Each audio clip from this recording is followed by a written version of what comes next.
ये है कालीकट और कोचिन के बीच में जो घाट पड़ता है,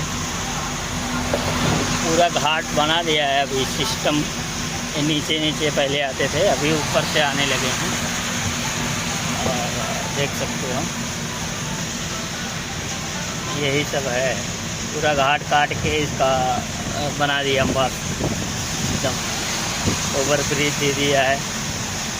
और ये देखो नीचे से आप लोग जब आते थे तो वहाँ नीचे एकदम नीचे से आते थे, अभी पूरा बना के एकदम सिस्टम बना दिया है।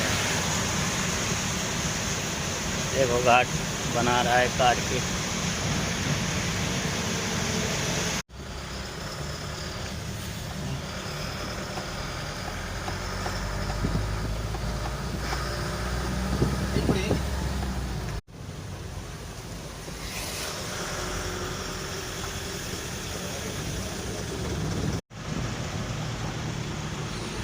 बच गया गाड़ी, बच गया,